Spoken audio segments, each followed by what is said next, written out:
मुंबई को नागपुर से जोड़ने वाला समृद्धि महामार्ग नागपुर से शिरडी और शिरडी से यहाँ इगतपुरी तक महामार्ग बनकर तैयार है और गाड़ियाँ भी दौड़नी शुरू हो चुकी हैं। लेकिन इगतपुरी से ठाणे तक का जो सबसे अहम हिस्सा है वो अभी शुरू नहीं हो पाया है, क्योंकि सह्याद्री की ये पहाड़ियाँ बीच में आ रही थी। लेकिन समृद्धि महामार्ग के लिए इन्हीं पहाड़ियों का सीना चीरकर 8 किलोमीटर लंबी सुरंग बनकर तैयार है, जिसके जरिए इगतपुरी से ठाणे और ठाणे से इगतपुरी चंद मिनटों में ही आ जा सकता है। तो आइए करते हैं इस सुरंग का सफ़र और जानते हैं इसकी खासियत। अभी हम सेट टनल के नीचे हैं और अब हम जाएंगे सुरंग में, तो उसके पहले ये सेफ्टी हेलमेट पहनना बहुत ज़रूरी है। और ये हैं एफकॉन इंफ्रास्ट्रक्चर लिमिटेड के प्रोजेक्ट मैनेजर शेखर दास जी। अब हम आपके साथ इस सुरंग में चलेंगे और समझेंगे इसकी बनाने में किस तरह की तकनीकी का इस्तेमाल किया गया और क्या है इसकी खासियत और सुरक्षा के लिए क्या खास इंतजाम आप लोगों ने किया। आइए चलते। तो अब हम जा रहे हैं राज्य की सबसे लंबी सुरंग और देश की सबसे चौड़ी सुरंग में, जिसकी लंबाई है 8 किलोमीटर और चौड़ाई है 17.6 मीटर। और इस सुरंग MSRDC की जो महत्वाकांक्षी योजना है मुंबई नागपुर समृद्धि महामार्ग का, उसका एक अहम हिस्सा है और इस सुरंग को बनाया है एफकॉन इंफ्रास्ट्रक्चर लिमिटेड ने। अभी देखिए इसकी स्पीड यहाँ पर जो बताई गई है, अलग अलग लेन की अलग अलग स्पीड है। हम जो है 120 वाली लेन की स्पीड में है, लेकिन चूंकि अभी ये शुरू नहीं हुआ है तो अभी हम बहुत धीमी गति से जाएंगे, क्योंकि समझेंगे इसका निर्माण कैसे हुआ, किन चुनौतियों में हुआ और क्या है इसकी खासियत। इसके लिए हमारे साथ यहाँ पर है एफकॉन इंफ्रास्ट्रक्चर के प्रोजेक्ट मैनेजर शेखर दास जी। और अब हम ये सुरंग के अंदर प्रवेश कर रहे हैं। अभी तक जो है हम टनल स्टेट में थे। सर ये इसी तरह की जिस तरह की हमें ये लाइट दिख रही है, ये हमेशा रहेगी? ये लाइट हमेशा रहेगी जी, लेकिन दिन और रात में ये थोड़ा वेरी करेगा। दिन में थोड़ा लाइट ज़्यादा रहेगा, क्योंकि बाहर से जब गाड़ी लाइट से अंदर आएगी तो उसको ड्राइवर का आई का एडजस्टमेंट के लिए वो रहेगा, और दिन में लाइट थोड़ा कम रहेगी क्योंकि बाहर अंदर रहेगा, इसलिए अंदर में उतना लाइट की ज़रूरत पड़ेगी नहीं, वो ऑटोमेटिकली ये सब मेंटेन होगा। तो अभी जैसे सबसे चौड़ी बताया जा रहा है देश में, तो 3 लेन में गाड़ियाँ 3 लेन में गाड़ी चलेगी, 3 लेन में गाड़ी चलेगी। सुरक्षा की दृष्टि से कई उपाय किए गए हैं शेखर सर, ये बताइए कि क्या क्या है। जैसे सामने हमें एक CCTV भी दिखाई, CCTV दिख रहा है, 125 मीटर पे CCTV लगा हुआ है, प्लस इसमें कम्युनिकेशन सिस्टम है। आप देखिए SOS वहाँ पे दिख रहा है, वो टेलीफोन सिस्टम है, उससे कम्युनिकेशन के लिए। प्लस टनल के अंदर आप देखेंगे 770 मीटर पे लेबाई है। मान लीजिए गाड़ी में किसी का कोई इमरजेंसी आ गया तो गाड़ी को खड़ा भी कर सकता है साइड में। और ये बड़े जेट फैन, और ये जेट फैन दिख रहा है, डबल एक्सल जेट फैन है। ये आपका जो अंदर में गाड़ी के मूवमेंट के टाइम में जो स्मोक क्रिएट होगा, उस स्मोक को बाहर करने के लिए ये दोनों तरफ मूव करता है, इधर भी मूव करेगा, उस तरफ भी मूव करेगा। तो अब जब जैसे जैसे हवा की मूवमेंट चलेगा उसी हिसाब से ये मूवमेंट करेगा। ये हम देख रहे हैं लाल केबिन, ये लाल केबिन जो है ये हाइड्रेंट सिस्टम है। यहाँ पे व्हीकल में कोई आग लगने से ड्राइवर उतर के इससे अपना नोजल निकल करके वो जो है सीधा वो लाइट उसको ये कर सकता है। मतलब वो खुद ही जो कार का ओनर है, ड्राइवर है, जो ड्राइवर खुद ही कर सकता है सेल्फ इसके लिए। और ये पब्लिक अनाउंसमेंट सिस्टम है, है आपका। ये सारे जितना भी मॉडर्नाइजेशन ये क्या है, ऊपर में ये सब हाई प्रेशर मिस्ट सिस्टम का पाइपलाइंस है, डिफरेंट डाया के हैं। और इसके अंदर जो है आप देखे होंगे हर एक जगह में नोजल लगा हुआ है, या वो प्रेशर से पानी आके पाइप के थ्रू वो नजल के थ्रू जो है स्प्रे करेगा। जब भी इसमें आग लगेगा तो इसमें टेम्परेचर बढ़ने से वो आके पूरा यहाँ पे जो है एक मिस्ट क्रिएट करेगा। फायर सिस्टम देख रहे हैं कि 3 लेयर है एक तरह से, 3 लेयर है। एक तो है कि फायर फाइटिंग सिस्टम है, जिसमें कि ऊपर आपने पानी का टैंक भी बनाया हुआ, पानी स्टोर रहेगा, हमेशा स्टोर रहेगा पानी। और जब भी कोई भी इंसिडेंट होता है तो ये तुरंत एक्टिव होता है।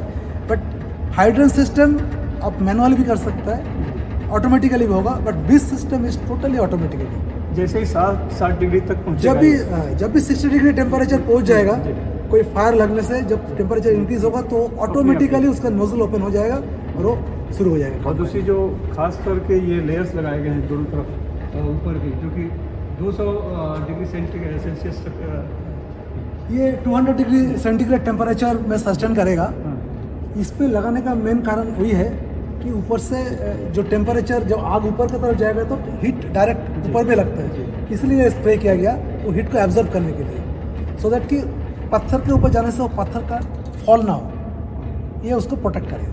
सबसे बड़ी समस्या होती है इस तरह की टनल में, जैसे हम जाते हैं तो इंटरनेट जो है वो मोबाइल का चला जाता है, तो इसमें हमने लीकी केबल प्रोवाइड किया। लीकी केबल से क्या होगा, सारा टनल में आपका इंटरनेट के कनेक्शन आपको मिलेंगे, प्लस इसमें अनाउंसमेंट भी होगा और जितना भी सेफ्टी आपको चाहिए सारा सेफ्टी हमें प्रोवाइड किया गया। ये सिस्टम जो है सारा स्काडा से रेगुलेट होगा, बाहर में स्काडा सिस्टम रहेगा, उस स्काडा सिस्टम से ये सारा चीज़ जो है तो वहाँ से सब कुछ कंट्रोल होगा, सब कुछ कंट्रोल होगा वहाँ से। तो ये जो टनल है ये पहाड़ी को चीर कर बनाया गया है, तो इसको बनाने में किस तरह की कितना वक्त लगा और किस तरह की कठिनाई? इस टनल जो है हमारा एक्सकवेशन टोटल 3 इयर्स का प्रोजेक्ट था और टनल के लिए हमको 2 ही साल मिला था। हम 2 साल में ये टनल को ख़त्म किया एकदम बिफोर टाइम में। 3 महीने बता रहे हैं कि डेडलाइन थी, हम उसके 3 महीना पहले प्रोजेक्ट को कंप्लीट कर दिया। टोटल प्रोजेक्ट हम 3 महीना पहले ही ख़त्म कर दिए। और ये टनल बनाने के लिए हमने ड्रिलिंग मशीन लाया था, बूमर लाया था, जो लेटेस्ट बूमर है, एक साथ 2 बूमर लगाया था, जिसमें से 4 बूम खाली ड्रिलिंग किया है, क्योंकि ड्रिलिंग ब्लास्टिंग मेथड से हमने इसको किया है। ड्रिलिंग ब्लास्टिंग के बाद फिर हमने क्या किया, इसमें से स्मोक आप देखे होंगे, स्मोक निकलने का प्रबंध था। अंदर में हमने जो वर्कर्स है, जो मशीन चलता है, उसके लिए ऑक्सीजन चाहिए, तो ऑक्सीजन भी हम जो है वेंटिलेशन के थ्रू प्रोवाइड किया। इसी तरीके से हम टनल बनाया। उसके बाद ब्लास्टिंग के बाद जो मार्क है, उस मार्क को हम बाहर लेके जाके डिस्पोज ऑफ किया। उसको कैसे किया, उसके लिए जो लैंड लिया हमने प्राइवेट लैंड जा रहा है ये एक क्रॉस पैसेज आप देखें दिखाएंगे आपको, इससे हम जा सकते हैं। तो इस क्रॉस पैसेज से हम जाएंगे अभी। ये क्रॉस पैसेज इसलिए है कि मान लीजिए आगे कुछ दुर्घटना हो गई है, घटना हो गई है, कुछ हो गया है, तो जो लोग हैं सुरक्षित तौर पर दूसरा जो टनल है, यानी कि एक टनल जो 8 किलोमीटर की है ये इगतपुरी से मुंबई की तरफ जा रही है, तो दूसरी जो है वो मुंबई की तरफ से यहाँ इगतपुर की तरफ आ रही है, जो 8 किलोमीटर है, उसमें हम प्रवेश कर सकते हैं। देखिए इस तरह के ये पैसेज बनाए गए हैं जिसके जरिए हम दूसरे टनल में जा सकते हैं, ताकि सुरक्षित लोगों को वहाँ पहुँचाया जा सके। ऐसे कितने पैसेज बनाए? इसमें 26 नंबर्स है। अच्छा। और ऊपर में देखिए पूरा केबल ट्रे लगा हुआ है, पूरा केबलिंग, पूरा इलेक्ट्रिकल सिस्टम देखिए, एकदम सेफ्टी सिस्टम, हर एक चीज़। लाइट कम होने के कारण लाइट रिफ्लेक्टिंग कोटिंग लगा हुआ है। अभी इस टनल में हमने ब्लॉक करके रखा हुआ है, लाइट नहीं है, इसमें टनल में लाइट है। ये हमने दूसरा टनल से दूसरा ट्यूब में आ गया, देखिए। यानी हम एक सुरंग से अब दूसरी सुरंग में आ गए, यानी हम जा रहे थे ठाणे की तरफ, लेकिन हम अब आ गए हैं ठाणे से जो सुरंग इगतपुरी की तरफ आ रही है उसमें। ये है सुरक्षा का विशेष ख्याल और ध्यान रखा गया है। मेरे ख्याल से इस तरह के इतना पैसेज जो है देना और एक दूसरे में जाने की सुविधा देना और जिस तरह के फायर फाइटिंग सिस्टम लगाए, ये पहली बार इस्तेमाल हो रहा होगा। ये टनल में जो हमने जो फायर फाइटिंग सिस्टम जो लगाया, जो हाई प्रेशर मिस सिस्टम है, इंडिया में फर्स्ट टाइम इस टनल में MSRDC ने इसको प्रोवाइड किया। और आपको एक बात बोला नहीं है, इस टनल को बनाने में जो चैलेंजेस जो हमने MSRDC के तरफ से लोकल जो एडमिनिस्ट्रेटिव अथॉरिटी है, उन्होंने हमको 24 आवर्स जिस तरीके से सपोर्ट किया, जो कि काबिल तारीफ है। मैंने उसका जितना भी हम बोलूँ कम होगा, फुल सपोर्ट मिला, तभी जाके हम इस प्रोजेक्ट को टाइम पर, बिफोर टाइम पर कंप्लीट कर पाया। तो चलते चलते अब हम पहुंच गए हैं इंक्लाइंड शाफ्ट की तरफ। सर शेखर जी ये बताइए कि ये इसका क्या इस्तेमाल है, क्या उपयोग है और क्या इसकी अहमियत है? इंक्लाइंड शाफ्ट जो है ये वेंटिलेशन पर्पस के लिए बनाया। और मेनली अभी जो टनल कंप्लीट होने के बाद आप देखेंगे कि टनल में कुछ भी इंसिडेंट होने से सारा व्हीकल को हम इसके थ्रू हम बाहर लेके जा सकता है, अप टू कसारा। अच्छा, अप टू कसारा लेके जा सकते हैं। ये बनाने से जो टनल कंस्ट्रक्शन में हमें बहुत मदद मिला है। ये पूरा इससे हम गाड़ी से जा सकते हैं? पूरा गाड़ी से जा सकते हैं, कोई भी गाड़ी यहाँ से, गाड़ी का उसी साइज का हिसाब से हमने इसको बनाया है। ये 9 मीटर चौड़ा है और 8.5 मीटर ऊंचा है। ये डी शेप है। यानी एक तो एक क्रॉस पैसेज ऐसे आपने 26 दिए हैं। इसमें क्या ये 504 मीटर इंक्लाइन शाफ्ट है। इससे आके हम टनल में आया। टनल को कनेक्ट करने के बाद थ्रू क्रॉस पैसेज जो है दूसरा ट्यूब में गया। तो इस ट्यूब में और उस ट्यूब में अनदर 2+2 4 फेस क्रिएट किया। 4 फेस क्रिएट करके हमने टनल एक्सकवेशन किया। इससे क्या हुआ, नंबर ऑफ फेसेस इंक्रीज होने से टनल का प्रोग्रेस इंक्रीज हुआ, जस्ट डबल हो गया। तो दास सर अब हम आ गए बाहर की तरफ। हम 8 किलोमीटर हम लंबा टनल तय करके अभी हम बाहर की तरफ आ गया। आगे हमें एक वायडक्ट मिलेंगे, दिस इज वायडक्ट 2, जो कि बैलेंस्ड कैंटिलीवर स्ट्रक्चर है। This is a very challenging structure, आपको दिखाएंगे हम आगे। मतलब सिर्फ 5 से 7 मिनट लगा हमें बाहर आने में। बस 7 मीटर आपको तय करना है, 7 मीटर में ये टनल तय कर सकते हैं। ये हम मुंबई की तरफ जा रहे हैं आगे। ये टुवर्ड्स मुंबई जा रहा है और वो वाला ट्यूब से जो हम सीधा नागपुर जाएंगे। तो इस तरह इस पहाड़ी को चीरते हुए जो सुरंग बनी है उससे होते हुए हम बाहर आ गए हैं मुंबई की तरफ। और इसके बाद का जो सफ़र होगा वो इस वायाडक्ट से होगा, जो कि पहाड़ियों से होते हुए दूसरी सुरंग तक ले जाएगा।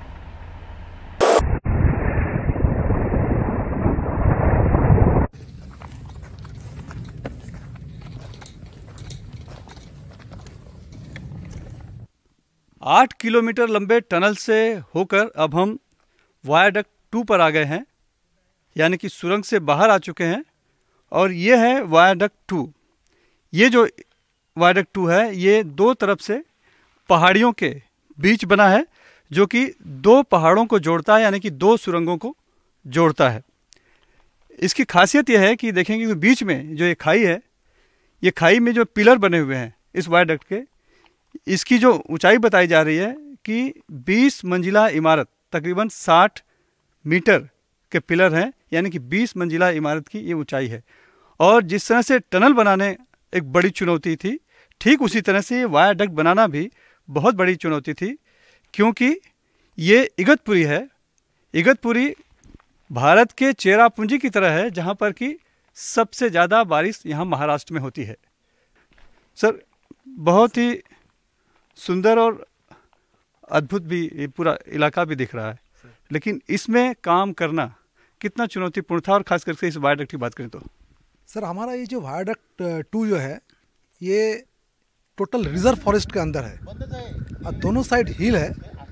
इसके लिए फॉरेस्ट में काम करना सबसे बड़ा चैलेंज है, क्योंकि इसमें जो हमें ROW जो एरिया दिया गया ये वेरी कॉन्फाइंड, उसके बाहर हम नहीं जा सकता है, क्योंकि फॉरेस्ट को एनक्रोच कर नहीं सकता है। और दूसरी बात है, हिल के अंदर जो रोड होता है वो बड़े नैरो है। नैरो में क्या होता है, इतना ये जो चैलेंजिंग जो स्ट्रक्चर है इसमें हेवी इक्विपमेंट की ज़रूरत पड़ता है। वो इक्विपमेंट को हमको साइड तक पहुंचाना, ये हिल के अंदर से जहाँ पे हेयर पिन बेंड्स है, मल्टीपल हेयर पिन बेंड्स को क्रॉस करके वो इक्विपमेंट को यहाँ पे पहुँचाना है।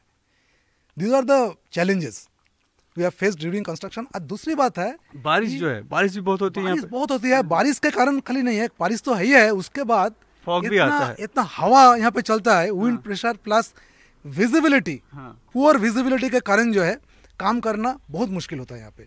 और सेफ्टी जो है इस स्ट्रक्चर का सबसे बड़ा चैलेंजेस था, क्योंकि हर एक आदमी इसमें, हर एक वर्कर यहाँ पे काम नहीं कर सकता है। जिसके पास अनुभव है, एक्सपीरियंस है, उस टाइप का वर्कर ही हम लोगों ने सिलेक्ट किया। ऐसा इंजीनियर जो इस टाइप का स्ट्रक्चर में काम किया है, उसी आदमी को हम लोगों ने चूज करके यहाँ पे डिप्लॉय किया। अब हम वायाडक्ट 2 पर खड़े हैं। हाँ। अब यहाँ से हम इगतपुरी से बाहर आ गए, हाँ। इस तरफ ठाणे है, ठाणे। तो यहाँ से फिर से दूसरी सुरंग तैयार होगी। हाँ, इसके आगे जो है नवजुवा करके एक कंपनी कर रहा है, उनके पास छोटा सा टनल है और बाकी पोर्शन पूरा रैंप है। रैंप पर रोड हम लोगों ने किया है, नीचे से एम्बैंकमेंट करते हुए ऊपर आया, ऊपर आके ये रोड हमने कंप्लीट किया है। ये 2.3 किलोमीटर है। इस सुरंग से होते हुए चंद मिनटों में हम यहाँ पर पहुँच चुके हैं, लेकिन अगर कसारा घाट से होते हुए जो वर्तमान में हाईवे है उससे अगर होते हुए हम ठाणे की तरफ जाएंगे तो लगभग 1 घंटे का वक्त लगता है। लेकिन जब ये शुरू हो जाएगा ये सड़क, यानी कि पैकेज नंबर 14, 8 किलोमीटर की सुरंग, ये वायाडक्ट, इसके बाद एक छोटी सुरंग है और फिर जो सड़क पूरी बन जाएगी ठाणे तक की, तो लगभग 20 से 25 मिनट में ही कोई भी आसानी से इगतपुरी से ठाणे जा सकता है या ठाणे से इगतपुरी आ सकता है। लेकिन हाँ, अभी उसके लिए थोड़ा और इंतज़ार करना होगा, क्योंकि ये पैकेज नंबर 14 तो पूरा हो चुका है, लेकिन आगे अभी काम चल रहा है जो अप्रैल 2024 तक पूरा होना है। यानी उसके बाद लोग आराम से फर्राटे मारते हुए अपनी गाड़ियों से इस समृद्धि महामार्ग पर जा सकते हैं और इस ऐसे मनोरम दृश्यों को देखते हुए अपनी यात्रा को सुखद बना सकते हैं और तेज गति से अपनी मंजिल तक पहुंच सकते हैं। इगतपुरी से कैमरामैन प्रवीण रोहित सा सुनील सिंह, NDTV इंडिया के लिए।